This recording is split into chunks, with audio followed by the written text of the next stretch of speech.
آخر ایسا کیا تھا جو ٹی وی چینل دکھا رہے تھے؟ کس چیز سے خوف تھا؟ کس چیز سے ڈر تھا؟ کیا ڈر یہ تھا کہ جو آپ کی آپریشنل پلاننگ تھی اس میں جو خامیاں تھیں وہ قوم کو نظر آ رہی ہے؟ کیا ڈر یہ تھا کہ صرف 1500-1800 جو پروٹیسٹرز تھے ان کو آپ کنٹرول نہیں کر سک رہے، آپ ریٹریٹ کر رہے ہیں، میڈیا وہ دکھا رہا تھا، اس سے خوف تھا کہ تمام نجی ٹی وی چینل بند کر دیے؟ خوف کس چیز کا تھا کہ جو 1500-2000 پروٹیسٹرز فیض آباد پہ بیٹھے ہیں ان کو آپ پچھلے 12 دن سے ہٹا نہیں سکے اور ان سے آپ معاہدے، جہاں سے پنجاب سے لے کے یہاں تک آپ نے بھیجا انہیں لاہور سے، ان کے ساتھ آپ نے معاہدے کرنے تھے اور وہ میڈیا کی موجودگی میں ایسی چیزیں نہیں ہو سکتی تھی، آپ نے راستے دینے تھے؟ کیا اس وجہ سے پابندی لگائی گئی؟ میڈیا تو صرف آئینہ دکھاتا ہے، اور اگر اس آئینے میں آپ کی شکل بدنما نظر آ رہی ہے تو آئینہ مت توڑیں، اپنی شکل بدلیں، اپنی شکل کے خد و خال بہتر کرنے کی کوشش کریں۔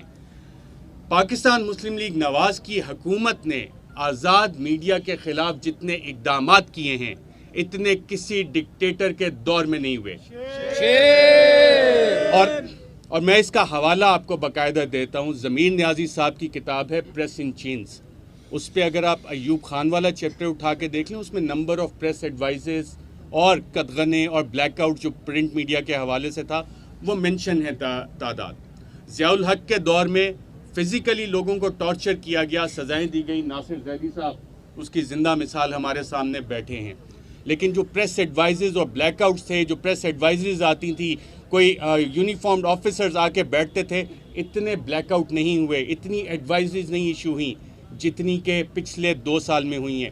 اور اس کا اقرار کون کرتا ہے؟ اقرار ایک ایسا شخص کرتا ہے جو کہ پہلے تو ایک صحافی تھا، لیکن اس نے بطور صحافی ایسے سنہری کلمات کہے تھے جو تاریخ میں سنہری الفاظ سے لکھنے کے قابل ہیں، کہ جو لوگ صحافت کو سیڑھی کے طور پہ استعمال کر کے سرکاری عہدے لیتے ہیں وہ بہروپیے ہوتے ہیں، اور پھر تاریخ نے دیکھا کہ کس طرح یہ الفاظ سچ بھی ثابت ہوئے۔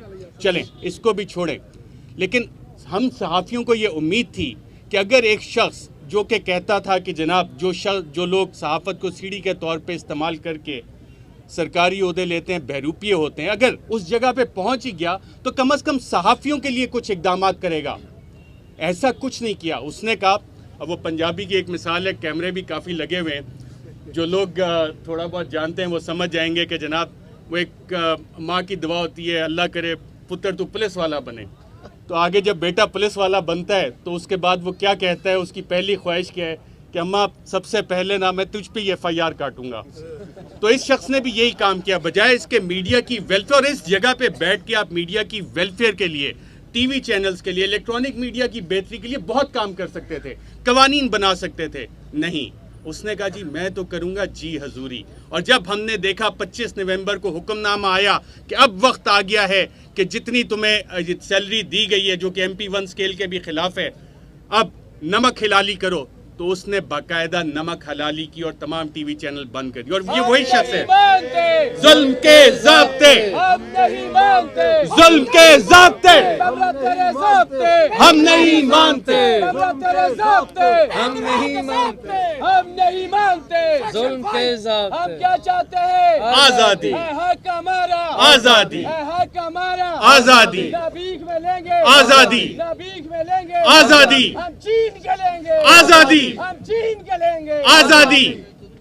اور میں صرف زیادہ ٹائم نہیں آپ کا لوں گا، خورشید شاہ صاحب کا انتظار تھا، پتہ نہیں آ رہے ہیں کہ نہیں آ رہے ہیں خورشید شاہ صاحب؟ آ رہے ہیں۔ افضل بٹ صاحب کہہ رہے ہیں آ رہے ہیں، تو ہمیں امید ہے کہ خورشید شاہ صاحب پہنچیں گے۔ تو زیادہ ٹائم تو نہ لوں یا تقریر نہیں آپ بات کریں، بات کریں، اچھا، وہ کہہ رہے ہیں زیادہ نہ بولیں۔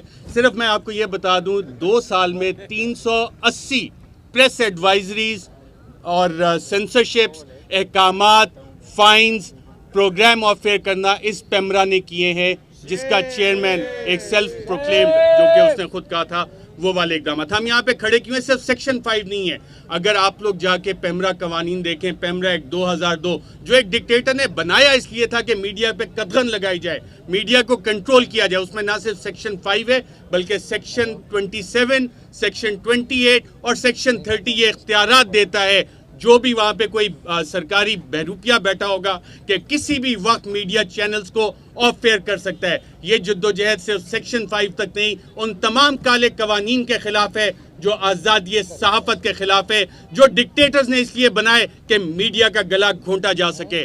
ہمیں یہ سارے کالے قوانین کے خلاف اپنی جدوجہد اس وقت تک جاری رکھنی ہے جب تک کہ یہ کالے قوانین قانون کی کتابوں سے نکال نہ دیے جائیں. ایک اور بڑا انٹرسٹنگ کام ہو رہا ہے جس کی 2016 جون میں اسٹریٹجی بنائی گئی کہ میڈیا کو کیسز فائل کر کے اس میں پھنسا دیا جائے. ابھی بھی کچھ ایسا ماحول بنایا جا رہا ہے اور لابی کی جا رہی ہے اس حوالے سے کہ عدالتوں کے ذریعے میڈیا پہ قدغن لگائی جائے، اور اس میں مختلف حکومتی ادارے اس کام میں ملوث ہیں جو ہدایات پہ کام کر رہے ہیں. آج کے لیے اتنا ہی.